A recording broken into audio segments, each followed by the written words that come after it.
Hello friends, आज के इस क्लास में आप बिहार सचिवालय के लिए model practice set number second यानी कि 22 देख रहे हो, जो कि आपके किरण के वॉल्यूम सेकंड का आज का यह क्लास है। इससे पहले आपको सेट नंबर जो इसका 21 था दिया जा चुका है। आप लोगों में से जिन लोगों ने अभी तक नहीं देखा है, आप प्ले लिस्ट में आकर चेक करिएगा, प्ले लिस्ट आपके लिए बना दिया गया है। देखिए, लास्ट वाले क्लास में एक सवाल था आपका जो कि 21 नंबर का सेट में क्वेश्चन नंबर 9 दिया हुआ था कि बिहार में बोली जाने वाली मैथिली भाषा को भारत के किस संविधान सूची के तहत और कब शामिल किया गया था। तो 8वीं अनुसूची के तहत किया गया था वर्ष 2003 में। ठीक है, ध्यान रखिएगा, वर्ष 2003 में। लास्ट वाले क्लास में आपको 2002 बताया गया था, जो कि गलत था, इसे आप ध्यान रख लीजिएगा। आज का क्वेश्चन नंबर फर्स्ट है कि एशिया का प्रथम मानव डीएनए बैंक कहाँ स्थापित किया गया है। एशिया का पूछा है ना, नंबर फर्स्ट आपका लखनऊ राइट आंसर हो जाएगा। लखनऊ उत्तर प्रदेश की आप जानते हो राजधानी है। यहाँ का डीएनए जो होता है ना, ये विश्व में सेकेंड नंबर पे है। यानी कि डीएनए जो है फिंगरप्रिंट द्वारा जो किसी भी इंसान की पहचान करने के लिए होता है, इसी को आप डीएनए कहते हो। और ऑप्शन नंबर फर्स्ट आपका यहाँ पे राइट आंसर है। नंबर सेकेंड है निम्नलिखित का यहाँ पर मिलान करना है। देखिए, यहाँ पे आपका सही जवाब हो जाएगा। देखिए, काकोरी कांड जो है ना, ध्यान रखिएगा, काकोरी षड्यंत्र कांड 9 अगस्त 1925 को हुआ था। ठीक है, राम प्रसाद बिस्मिल यहाँ पे इस तरह से आप इसे मैच कर देंगे। ठीक है, उसके बाद देखिए दूसरा आपका सूर्यसेन है ना, सूर्यसेन के द्वारा ये जो आपका चटगांव शास्त्रागार हुआ था, ये राइट आंसर हो जाएगा। फिर आपका अरविंदो घोष के द्वारा ये जो अलीपुर बम कांड हुआ था ये, और भगत सिंह के द्वारा आप जानते हो कि लाहौर षड्यंत्र केस आपका राइट आंसर हो जाएगा। इन सबको आप ध्यान रख लीजिएगा। यहाँ पे ऑप्शन नंबर आपका हो जाएगा सेकेंड वाला राइट आंसर। नंबर थर्ड है लॉर्ड डलहौजी ने अवध को कब कब्जे में लिया था। नंबर सेकेंड हो जाएगा यहाँ पे राइट आंसर वर्ष 1856 ईस्वी को आप ध्यान रख लीजिएगा। लॉर्ड डलहौजी ने अवध को 1856 में कुशासन के आरोप पर कहिए कि अपने कब्जे में कर लिया था। नंबर 4 है 1916 का लखनऊ समझौता महत्वपूर्ण था क्योंकि इसके बाद कांग्रेस ने किया था। इन चारों में से क्या काम कांग्रेस के द्वारा किया गया था। तो नंबर जो फर्स्ट है राइट आंसर हो जाएगा मुस्लिम लीग के साथ गठबंधन। देखिए, 1916 का लखनऊ समझौता कांग्रेस के इतिहास का सबसे ज़्यादा महत्वपूर्ण रखता है। ध्यान रखेंगे 1907 ईस्वी में आपको अगर ध्यान हो तो कांग्रेस का विभाजन सूरत में हुआ था। फिर 1916 में कांग्रेस के नरम दल और गरम दल दोनों जो है आपस में क्या हुए थे, मिल गए थे। और 1916 ईस्वी का ही कांग्रेस के अधिवेशन की जो अध्यक्षता है वो अगर पूछेगा किसने किया था तो अंबिका चरण मजूमदार आपको ध्यान रखना है। फिर 1916 में ध्यान रखिएगा कांग्रेस और मुस्लिम लीग के बीच में समझौता वगैरह हुआ था। क्वेश्चन नंबर 5 है कि सूर्यमुखी की खेती के लिए किस प्रकार की मिट्टी सबसे अच्छी होती है। राइट आंसर ऑप्शन नंबर आपका फर्स्ट रेगुर या फिर रेगुर मिट्टी जिसे आप कहते हो। सूर्यमुखी की खेती के लिए सबसे अच्छी मिट्टी ये आपका रेगुर मिट्टी हो जाएगा, ध्यान रख लीजिएगा। अगर पूछेगा कहाँ पर, तो महाराष्ट्र, गुजरात, कर्नाटक वाले एरिया में यह सबसे ज़्यादा पाई जाती है। भारत में सोयाबीन किसानों की मदद के लिए ई चौपाल, जिसे आमतौर पर सोया चौपाल प्रोग्राम कहा जाता है, ये किसके द्वारा की गई एक पहल है। ऑप्शन आप यहाँ पे ले लीजिए, बताइए किसके द्वारा ये पहल की गई है। तो नंबर 6 का राइट आंसर ऑप्शन नंबर 4 हो जाएगा, आईटीसी के द्वारा किया गया है। नंबर 7 है कि अपराधियों के रूप में नहीं बल्कि राजनीतिक बंदियों के रूप में इलाज की मांग करते हुए किस क्रांतिकारी की जेल में 64 दिन उपवास के बाद मृत्यु हो गई थी। ऑप्शन नंबर फर्स्ट जतिन दास राइट आंसर हो जाएगा। डेट अगर आप यहाँ पे पूछ लेगा ना, तो आपको 13 दिसंबर नहीं था, सितंबर था ना, 13 सितंबर 1929 ईस्वी को इनकी मृत्यु हो गई थी। संसद के खर्च किसके द्वारा नियंत्रित किए जाते हैं।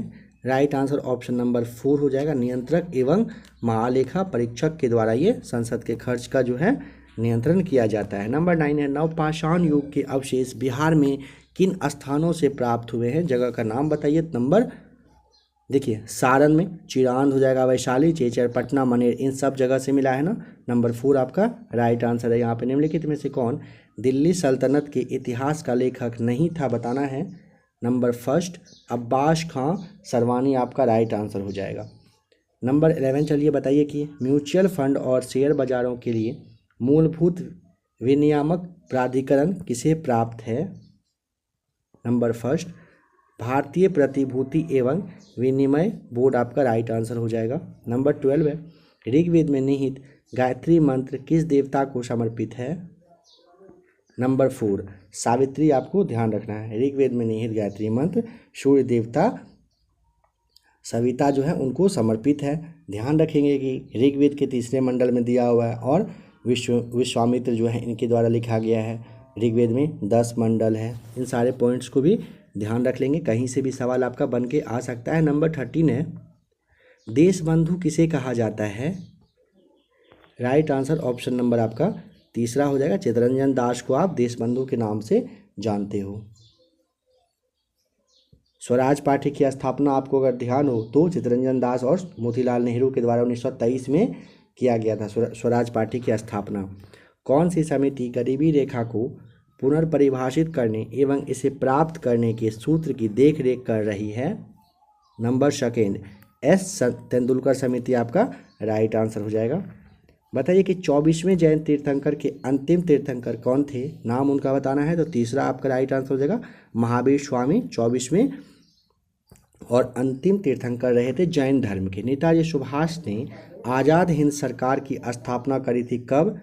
नंबर तीसरा राइट आंसर हो जाएगा अक्टूबर 1943 में। अगर डेट पूछेगा ना तो 2 जुलाई को 2 जुलाई 1943 होगा यहाँ पे ना, 43 को अक्टूबर में स्थापना की गई थी।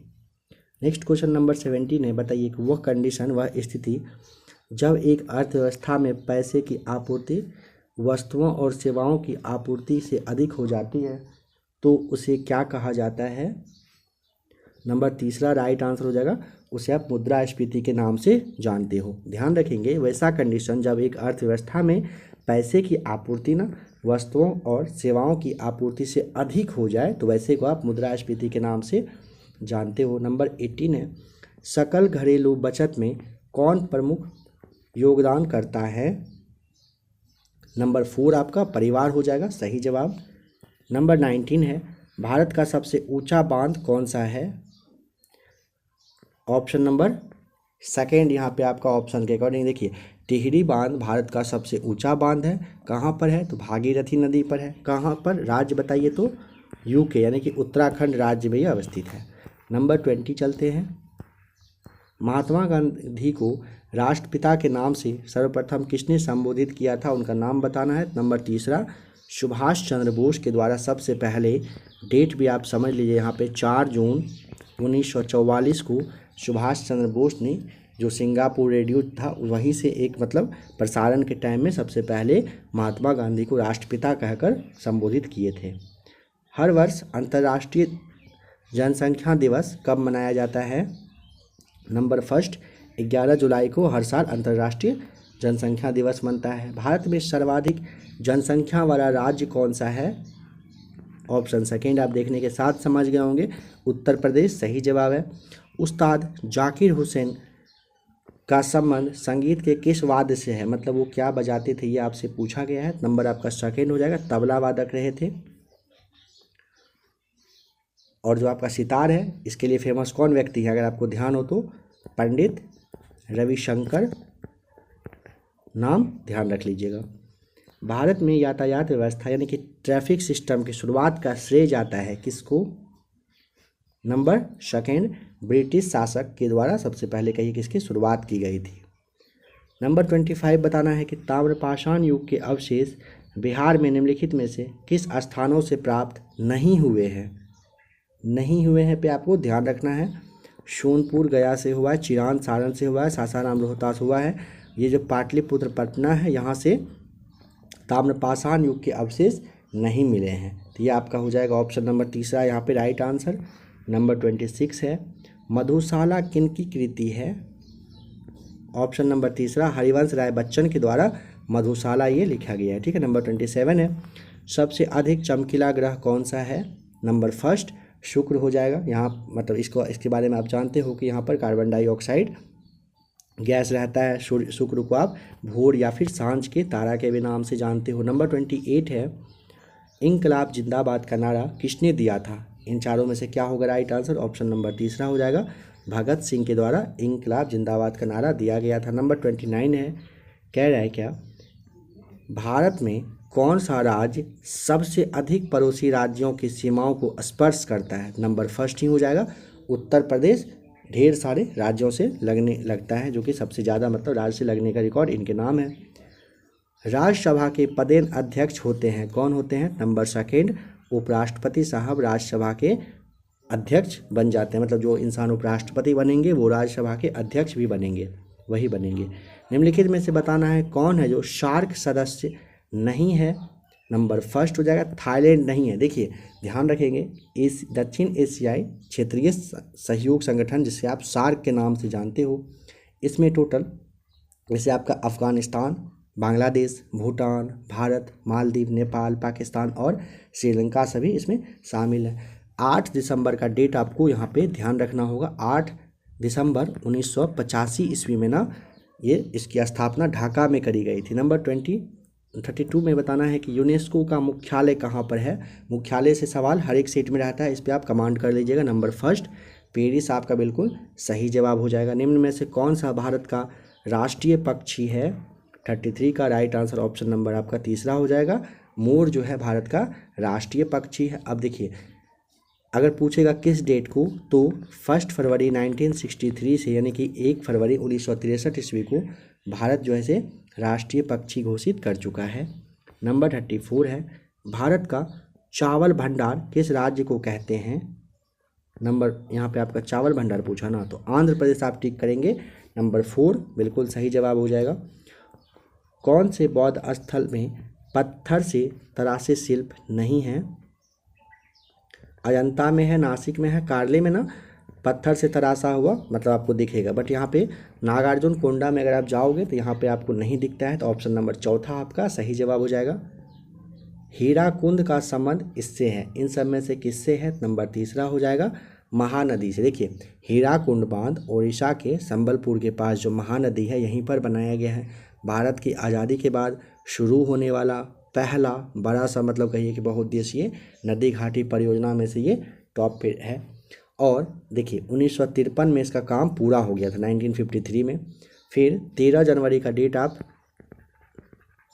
याद कर लीजिए, 13 जनवरी 1957 को जो उस वक्त प्रधानमंत्री जवाहरलाल नेहरू साहब थे, इनके द्वारा इसकी उद्घाटन की गई थी। चलिए बताना है कि निम्न में से किसे भारत के राष्ट्रपति के रूप में निर्विरोध चुना गया था? नंबर तीसरा नीलम संजीव रेड्डी आपका सही जवाब हो जाएगा। नंबर 38 पे आ जाइए। पृथ्वी का आकार है, बताइए कैसा आकार है? तो 38 का राइट आंसर ऑप्शन नंबर चौथा जियोड आपका बिल्कुल सही जवाब हो जाएगा। भारत में सबसे लंबी नदी कौन सी है? तो आप देखने के साथ समझ गए होंगे, ऑप्शन नंबर आपका तीसरा सही जवाब हो जाएगा। गंगा जो है सबसे लंबी नदी है, कितना किलोमीटर है? तो आराम से आप 25-25 किलोमीटर, इसे आप ध्यान रखेंगे। चलिए अगर आपको पता हो तो बताइए ज़रा सा। तो गंगा जो है बिहार में बहती है, ये तो आपको ज़रूर पता होगा। बिहार में कितने किलोमीटर तक गंगा नदी बहती है? जवाब पता हो कितना किलोमीटर है वो आप कमेंट कर सकते हो। बहुत बार वैसे भी आपको बताया जा चुका है। देखिए सौरमंडल में सबसे छोटा ग्रह कौन सा है? नंबर सेकेंड हो जाएगा बिल्कुल सही जवाब। बुध जो है सूर्य का सबसे नज़दीकी ग्रह है, बुध सबसे छोटा, इसका कोई उपग्रह नहीं है। इन सब पॉइंट्स को ध्यान रख लीजिएगा। किस पूर्व प्रधानमंत्री को शांति पुरुष यानी कि मैन ऑफ पीस के नाम से भी जाना जाता है? नंबर सेकेंड लाल बहादुर शास्त्री को आप शांति पुरुष के नाम से जानते हैं और जवाहरलाल नेहरू को आप चाचा के नाम से जानते हो। चलिए नेक्स्ट क्वेश्चन है नंबर 42। निम्नलिखित में से कौन सी नदी बिहार में प्रवाहित नहीं होती है? यानी कि बिहार में कौन सी नदी नहीं बहती है? कर्मनाशा, गंडक, कोसी तो बहती है। पार्वती नदी के बारे में जो बिहार के लोग होंगे उन्होंने ज़रूर अभी तक नहीं सुना होगा, ठीक है। ये कहाँ पर? मध्य प्रदेश की नदी है। पार्वती जो है एमपी की, ये एमपी में बहने वाली नदियाँ हैं। राष्ट्रीय गान सर्वप्रथम कब और कहाँ पर गाया गया था? नंबर फर्स्ट दिसंबर 27, 1911 को कलकत्ता में सबसे पहले गाया गया था और 24 जनवरी 1950 को राष्ट्रीय गान के रूप में इसे मान्यता दे दी गई थी, स्वीकार कर लिया गया था। प्रतिवर्ष भारत में राष्ट्रीय पंचायती राज दिवस के रूप में मनाया जाता है किस डेट को? और यह दिन संविधान का जो 73वां संविधान संशोधन अधिनियम 1992 आया था, इसी के जारी होने का प्रतीक भी है। तो 44 का नंबर सेकेंड हो जाएगा। 24 अप्रैल को आप हर वर्ष भारत में राष्ट्रीय पंचायती राज दिवस के रूप में मनाते हो। उपनयन समारोह से क्या तात्पर्य है? तो देखिए नंबर तीसरा, बच्चों को पवित्र जनेऊ धारण कराया जाता है। उपनयन संस्कार जो यज्ञ वगैरह होता है ना, उसको करने के बाद बच्चे को पवित्र जनेऊ धारण किया जाता है। चलिए नंबर 46 में है, सत्यमेव जयते महाकाव्य कहाँ से लिया गया है बताना है। तो यहाँ देखने के साथ समझ गए होंगे, तीसरा वाला राइट आंसर हो जाएगा, मुंडकोपनिषद से लिया गया है। बताइए कि इक्विटी शेयर कैपिटल से निश्चित ब्याज वहन निधि के अनुपात को इन चारों में से क्या कहा जाता है? नंबर सेकेंड, पूंजी लाभ अनुपात के नाम से आप इसे जानते हो। बताइए कि मूल्य रेखांकन समीकरण है, मूल लेखांकन समीकरण जो है इन सब में से कौन सा होगा? तो नंबर तीसरा वाला को आप याद कर लीजिए, संपत्ति इक्वल टू होता है देयताएं प्लस शेयर धारकों का हिस्सा। निम्न में से किसने कभी भी भारत के उप प्रधानमंत्री के रूप में कार्यभार नहीं संभाला है? देखिए मोरारजी देसाई संभाल चुके हैं, देवीलाल भी और लालकृष्ण आडवाणी भी। बट यहाँ पे जो आपका पीवी सिंह है, वीपी सिंह है, वीपी सिंह ये कभी नहीं संभाले थे, ध्यान रखेंगे।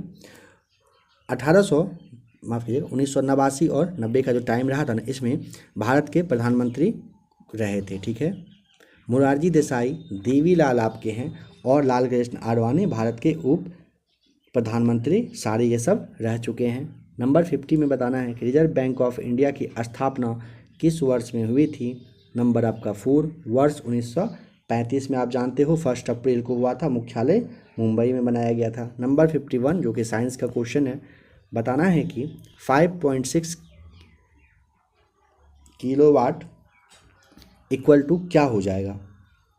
देखिए आपको ध्यान रखना है कि आप ये इतना जानते हो ना, 1 बराबर कितना होता है? 3.6 इंटू 10⁶ जूल होता है, ठीक है।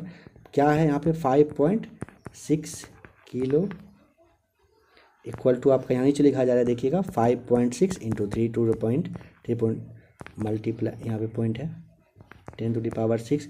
इसे आप सॉल्व कर लीजिएगा, ठीक है। जो आपका कट के राइट आंसर आएगा वो हो जाएगा, यानी कि ऑप्शन नंबर आपका यहाँ पे फर्स्ट जो है ना 20.616 इंटू 10⁶ जूल राइट आंसर है। निम्नलिखित में से श्यानता गुणांक की इकाई क्या होती है? नंबर 4 पॉइज़ जूल आपका बिल्कुल सही जवाब हो जाएगा। नंबर 53 कह रहा है कि किसी वस्तु को 30 मीटर से गिराने पर 30 सेकेंड टाइम लगता है, उसी वस्तु को 120 मीटर से गिराने से कितना समय लगेगा? तो आप इसको 4 गुना करने की कोशिश मत करिएगा, ठीक है। यहाँ पे आपका जो ऑप्शन है ये आप देख लीजिए, अगर आपने सॉल्व इसे कर लिया हो तो।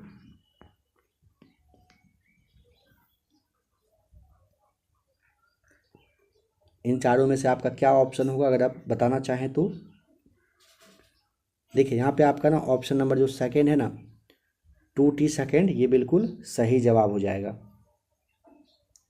नेक्स्ट क्वेश्चन है कि मशीन के भौतिक लाभ, ठीक है, उसके बाद कह रहे हैं कि वेग अनुपात एवं मशीन के क्षमता के बीच का जो संबंध है ये क्या है? यानी कि MAVR और आपका जो इसके बीच का क्षमता है वो बताना है, क्या होगा? तो राइट आंसर आपका हो जाएगा नंबर फर्स्ट, बिल्कुल सही जवाब। इसे आप याद कर लेंगे, अगर एग्जाम में पूछा जाएगा सेम क्वेश्चन रहेगा, आप इसे टिक कर सकते हैं। बताना है कि एक ग्रह X पर एक आदमी 500 ग्राम द्रव्यमान के पिंड को 20 मीटर पर सेकंड की चाल से फेंकता है तथा इसके वापस नीचे आने पर 20 सेकंड बाद पिंड को लपक लेता है। पिंड का भार कितना हो जाएगा? नंबर तीसरा 1 न्यूटन आपका राइट आंसर है। धागे के एक सिरे पर बंधे पत्थर के टुकड़े को धागे के दूसरे सिरे को हाथ में पकड़कर वृत्ताकार घुमाया जाता है। अगर धागे की लंबाई व टुकड़े के वेग दोनों को 2 गुना करने पर धागे का जो तनाव है पहले की अपेक्षा क्या हो जाएगा? नंबर फर्स्ट पहले की अपेक्षा 2 गुना हो जाएगा। नंबर 57 में है एक फ्लाईव्हील स्थिर अवस्था से आरंभ कर 10 सेकंड में 240 चक्कर प्रति मिनट की कोणीय चाल प्राप्त कर लेता है, इसका त्वरण कितना होगा? नंबर फर्स्ट 2.51 रेडियन पर सेकेंड, आपका सेकेंड स्क्वायर आपका बिल्कुल सही जवाब हो जाएगा। नंबर 58 में बताना है कि एक भारी एवं एक हल्के पिंड पर एक समान बल एक ही अवधि के लिए लगे हों तो ये पिंड, नंबर सेकेंड, एक समान संवेग से गतिमान होता रहेगा। नंबर 59 बताइए कि सरल लोलक के कह रहे हैं क्या कि आवर्तकाल यानी कि टी स्क्वायर एवं लंबाई के बीच का ग्राफ है जो वो कौन सा होगा? तो आपका यहाँ पे टी स्क्वायर इक्वल टू 1 होना चाहिए, जो कि आपका ऑप्शन नंबर फर्स्ट जो है ना सरल रेखा आपका यहाँ पे बिल्कुल सही जवाब हो जाएगा। देखिए आवर्तकाल का वर्ग और लंबाई जो है समानुपाती यहाँ पे दिया हुआ था, इसीलिए ग्राफ जो है ना ये सरल रेखा में आपका हो जाएगा। पार्श्व विकृति और अनुदैर्ध्य विकृति के अनुपात को आप क्या कहते हो? नंबर फर्स्ट पोइसो अनुपात के नाम से आप इसे जानते हो। ताप की वृद्धि से किसी द्रव का पृष्ठ तनाव क्या होता है? नंबर सेकेंड घट जाता है। ताप की वृद्धि से द्रव का अगर पृष्ठ तनाव पूछेगा तो नंबर सेकेंड घटता है, ध्यान रखिएगा। बताइए कि निम्न में से कौन सा यंत्र गेज दाब को मापने के लिए प्रयुक्त किया जाता है? नंबर तीसरा दाबांतर मापी को ध्यान रखिएगा। ये जो आपका दाबांतर मापी का इस यूज है ना गेज दाब को मापने के लिए किया जाता है। बताइए कि सामान्यतः दृश्य वर्णक्रम की सीमाएं क्या होगी? ऑप्शन के अकॉर्डिंग देखिए आपका यहाँ पे नंबर सेकेंड 4000 एंगस्ट्रॉम से लेकर के 7000 तक आपका सही जवाब हो जाएगा। बट अगर एग्जैक्ट आपसे पूछ लेगा ना तो एग्जैक्ट होता है 3900 से लेकर के 7800, ये आपका ऐसे होगा, ठीक है, 7800 एंगस्ट्रॉम आपका राइट आंसर हो जाएगा। ऑप्शन के अकॉर्डिंग सेकेंड वाले को आप टिक कर देंगे। ध्वनि तरंगे हैं, ध्वनि तरंगे क्या होता है? नंबर फर्स्ट अनुदैर्ध्य होता है। नंबर 65 है क्या होता है जब जल को 8 डिग्री से 0 डिग्री तक ठंडा किया जाता हो? देखिए जल का जो आयतन है आप जानते हो 4 डिग्री पर क्या होता है तक कम होता है और फिर बढ़ना स्टार्ट हो जाता है, तो ऑप्शन नंबर सी आपका यहाँ पे जो है बिल्कुल राइट आंसर है। नंबर 66 है पदार्थ की नवीनतम खोजी गई अवस्था कौन सी होती है? नंबर 4 बोस आइंस्टीन कंडेंसेट आपका बिल्कुल सही जवाब हो जाएगा। यह जो है पदार्थ की 5वीं अवस्था है। इसका नाम जो है ना जो आपके सत्येंद्रनाथ बोस हैं वैज्ञानिक भारत के और अल्बर्ट आइंस्टीन इन दोनों के ही नाम पर रखा गया है। प्लाज्मा जो है ये द्रव की चौथी अवस्था होती है, इसे भी ध्यान रख लेना है। चलिए बताइए कि औद्योगिक रूप से विद्युत अपघटन द्वारा बनाए जाने वाले पदार्थों का समूह है कौन सा? नंबर तीसरा नाइट्रोजन, ऑक्सीजन और एल्युमिनियम आपका बिल्कुल सही जवाब हो जाएगा। ग्लूकोज के किण्वन का अंतिम उत्पाद है कौन सा? नंबर 68 का नंबर 4 CO2 तथा C2H5OH आपका राइट आंसर हो जाएगा। नंबर 69 है जंग लगे हुए लोहे का जो वजन है बिना जंग लगे हुए लोहे से क्या होता है? बराबर, अधिक, क्या होगा? नंबर फर्स्ट कुछ अधिक हो जाएगा राइट आंसर। Ca3PO4 × 2 सूत्र वाले यौगिक में निहित परमाणुओं की संख्या पूछा है, कितना है? नंबर सेकेंड हो जाएगा राइट आंसर 13 है। निम्नलिखित में से कौन से अल्कोहल में हाइड्रोजन आबंध सबसे मजबूत हो सकता है? यानी कि नंबर फर्स्ट प्राथमिक अल्कोहल में हाइड्रोजन आबंध सबसे मजबूत होता है। नंबर 72 है कि 1869 में किस वैज्ञानिक ने प्रथम कार्यात्मक आवर्त सारणी को विकसित किया? नंबर फर्स्ट हो जाएगा राइट आंसर मेंडलीफ के द्वारा किया गया था, ठीक है। सबसे पहले कार्यात्मक आवर्त सारणी को विकसित इन्होंने ही किए थे। बताना है कि अल्फा विकटन में क्या होगा, नंबर फर्स्ट आपका राइट आंसर हो जाएगा, n/p आपका घटता है। नंबर 74,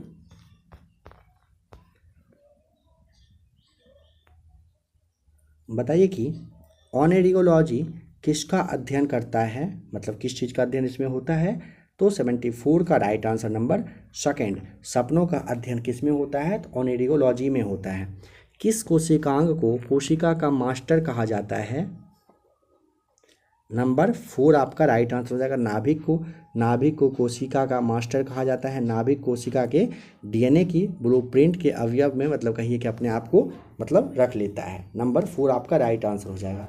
देखिए नेक्स्ट क्वेश्चन जो आपका मैथ्स वगैरह का है, पीडीएफ आपको टेलीग्राम पे मिल जाएगा, वहाँ से आप जाके मैथ्स प्लस रीजनिंग को आप एक बार वहाँ पे अच्छे से देख लीजिएगा। आज की इस क्लास में डिस्कशन थोड़ा सा कम दिया गया कुछ रीजन की वजह से। नेक्स्ट क्लास में मिलते हैं बहुत ही जल्द।